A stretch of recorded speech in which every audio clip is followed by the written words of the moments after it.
Hello everyone, my name is Bear, and today we're talking about the Manosphere, or more specifically, their dating habits, rituals, tactics, and some other nonsense. Which, by the way, dating in the Manosphere has got to be so exhausting. Because this guy's got a tip, that guy's got a tip, but I paid for this guy's tip, this guy's been on TikTok for longer giving out more tips, this guy's got a whole academy based on tips, and all the advice is pretty much the exact same. Which is to treat the woman you want to speak to like trash until you're confident enough to do it. More on that specific advice later. I kind of feel like Louis Theroux, except I am not a dedicated journalist, I don't have Netflix backup, and I did far less research on this video. I just found some clips I thought were really dumb and some good talking points about them. So if you like the sound of that, please hit that like, comment, subscribe, all that fun jazz, and let's dive right into it. Who do you think should pay on the first date, the man or the woman? A woman. Why do you say that? Because, man, I'm the prize, I'm the chosen one, man, so I need the girl to show me why she's deserving.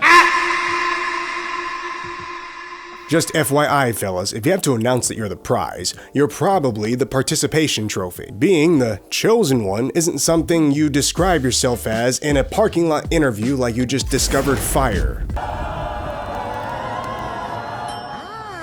It's something other people decide on your behalf. And usually they do it by quietly choosing you, or, not. Now listen, okay, dating etiquette is actually really simple. If you ask them out, you pay. It's crazy that that's all it is, right? You invite someone to dinner, you're basically saying, hey, let me take you out. Not, hey, why don't you come pay for my bad eating habits? If she asks you out, she can pay. If you ask her out, you can pay. It's not about being a prize. It's about not being weird about basic human courtesy. Because if your dating strategy begins with, I'm the chosen one, then the only thing that is going to likely choose you is solitude.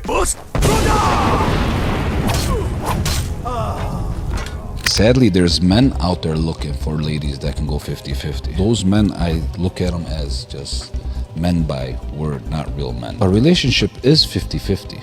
But what is 50-50? It's not 50-50 financially. If you got money, good for you, But a real man is not looking to be splitting bills, splitting households, and all that. It's your job as a man and your job as a female to allow the man to take care of you. It's 50-50 what a woman brings to the table in her feminism and her motherhood, what she can do for her household, what she can do for her man. First, I want to talk about how all of these alpha male gurus have these podcast setups that actually aren't really podcasts. They just kind of sit in their living room, put the camera at a different angle, put a mic in front of their face, and pretend like they're talking to somebody else. Because it makes everyone online think they're so important. Who's this guy to be on someone's interview show? No one. He's just doing it because that's what it makes you believe. Anyways, this fella has the whole Andrew Tate aesthetic thing going on. And speaking as if he just came back from a meeting atop the tallest tower with the Council of Highly Insecure Chronically Online Men. He's just missing the whole sunglasses indoor thing. So according to him, man should never split anything with woman. Because according to him, relationships are always 50-50, which not true. And a man's 50% is his finances, his protection, but really his money. And a woman's 50% is her femininity, her motherhood, how she provides for her man. Basically saying that a relationship can't be whole if the woman pays for anything. Which is very interesting to me, because the only time I've heard people discuss relationships like their medieval trade agreements usually have bad ones. Listen, relationships can't be complicated, but not like that. And they're not rigid, strict contracts. It's two people just figuring out what works for them. If the man pays for everything on his own because that's what he wants and that's what she wants and she provides for him in a way that he finds valuable, fantastic. If they split, down the middle. If the woman makes substantially more than the man and says, hey, you know what? I want to fund our life entirely on me. I need you to do these other things for me because that's what I find valuable. Can you do that? And he agrees? Solid. Because masculinity isn't about forcing some internet rule book into your actual real life relationship. And being a man means showing up for your partner in ways that they actually value. But potentially faking a podcast on the internet to tell people there's only one correct way to be a man is not very masculine. In fact, I'd call it bitch behavior. I think the number one thing you shouldn't do as a grown-ass man is expect a woman to split the tab with you. That guy looks like he could be someone's grandfather, which normally means people are going to expect that he's bringing a little bit of experience and wisdom to the conversation.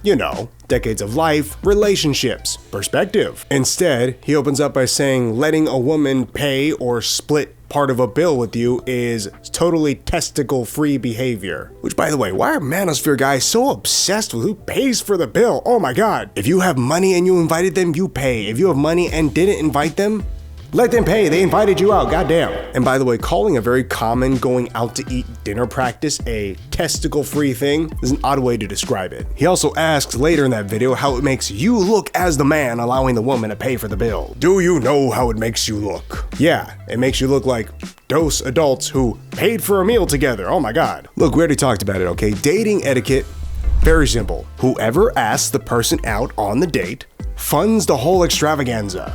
Basic hosting. And the idea that a man's entire masculinity shatters the moment a woman reaches for her pocketbook is goddamn strange. But what really bothers me here is when someone looks like a grandpa and they sit down and start spitting out wisdom, people are gonna assume it's really good and they're gonna take it to heart. So just based on what that guy said in his video, that's a pretty fucking irresponsible use of perfectly good gray hair and wrinkles. Because confidence and being a good man in a relationship is not about guarding the check like it's a symbol of your manhood. It's about two people who are comfortable enough with each other and themselves that the check at the end of a meal is not a power struggle. Like for me, like just to be totally honest and like without sounding like a fucking dickhead, I don't know how to say. Which means he's gonna sound like a dickhead right now. I date people who like fucking do like fucking CrossFit and shit.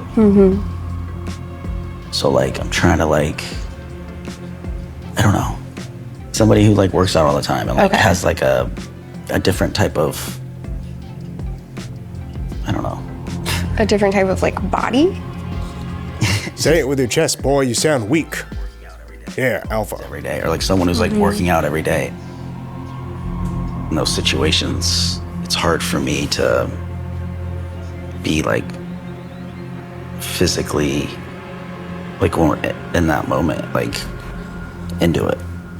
Christ, that was painful. That hurt me just listening to him form those words in the manner that he did, incompetently, let alone the meaning behind them. And what's so funny is I bet he did not say any of these preferences in the beginning of whatever dynamic they have going on, okay? Those are the kind of preferences that get laid out halfway through the relationship when you're already fully committed. Because again, dickhead. Oh, I normally only date people who do CrossFit. I need someone who works out every day. It's just really hard for him to be into it in the moment, you know? But here's the thing.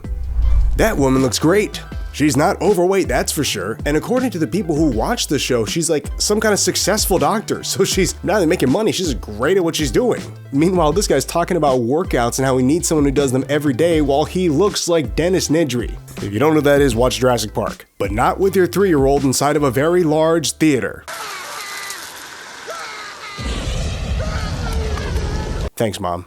And real controversial thought here, okay? If you're not attracted to somebody, don't date them. Surprisingly simple, isn't it? But don't start dating them and then halfway through slowly start to explain your renovation plan for their body. Because that's not honesty. That's just you being toxic. Because look, preferences are allowed. Attraction is allowed. But getting into a relationship with someone and then telling them that you need them to be physically an entirely different person is again, bitch behavior. Oh man, she might be a little bit out of my league. Treat her like a 300-pound whale, all right? And if that scares you, if you're still scared thinking about talking to a 300-pound woman, try a 400-pound woman. That's the next step, all right? So you can just progressively overload that. Wow, just wow. Quite frankly, I'm astonished. The guy's advice for young men who are intimidated when talking to women they're attracted to is to just imagine them as being a 300-pound whale, word for word. And if that doesn't work, double it and give it to the girl again. What was the word he used? Progressive overload that thing. Just increase the imaginary whale weight until you magically feel comfortable discussing things with her. Which is very fascinating advice because it manages to be insulting, weird, and unhelpful all at the same time. Look, if you're nervous talking to someone you find attractive, heads up, fam. That's normal. It just means you care about how the interaction is going to go. But you don't need to perform mental gymnastics and turn them into a sea creature. Stop thinking of them as a woman or man who's out of your league, and just think of them as a person who you have yet to meet. Another person you just don't know yet. You don't need tricks or imaginary whales. You just need to talk to them like you would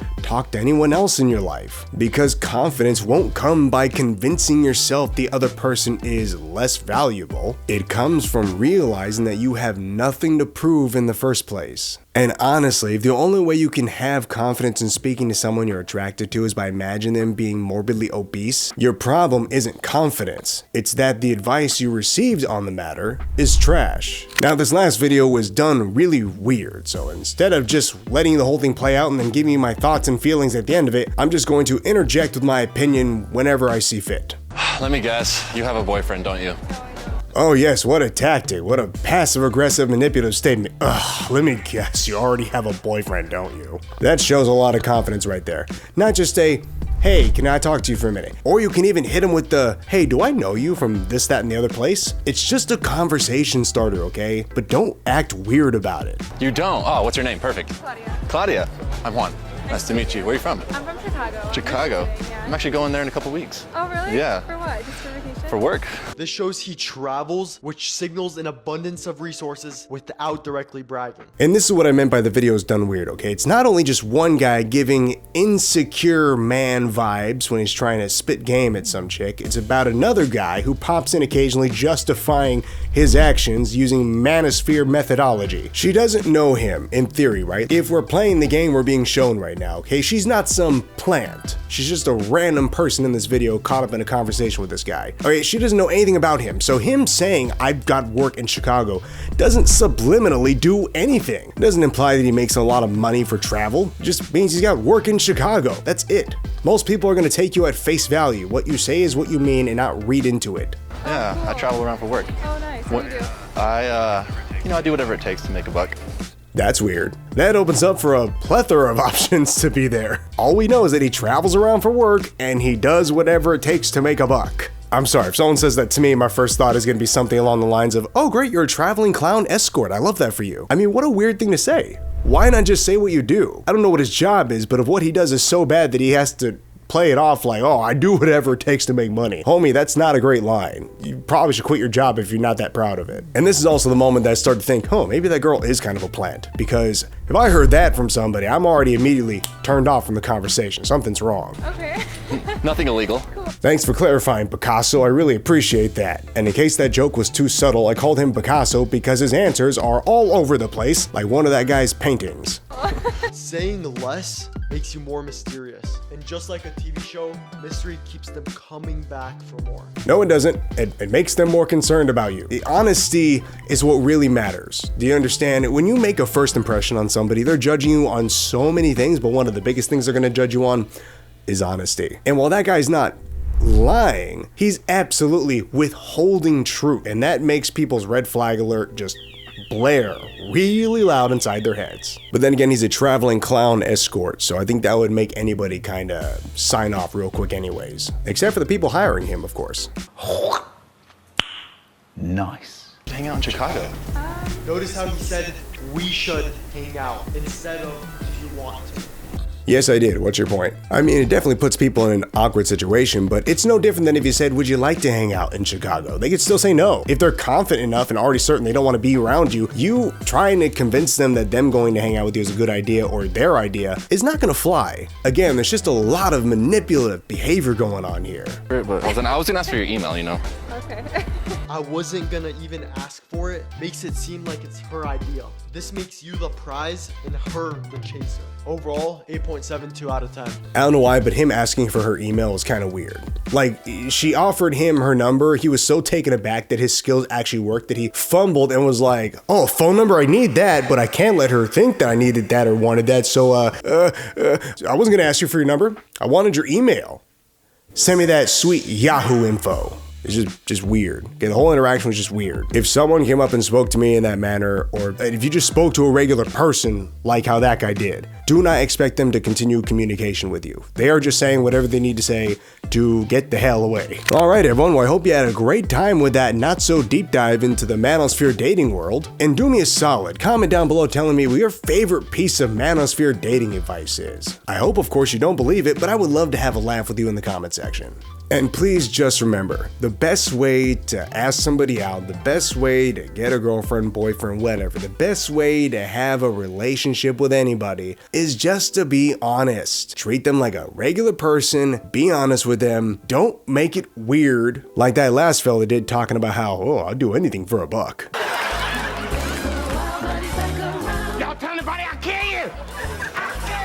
And if you were really psyched about everything you saw here today, be so kind to just touch me in that sweet, sweet subscribe button. It would really mean a lot to the channel. Thank you and have a good day.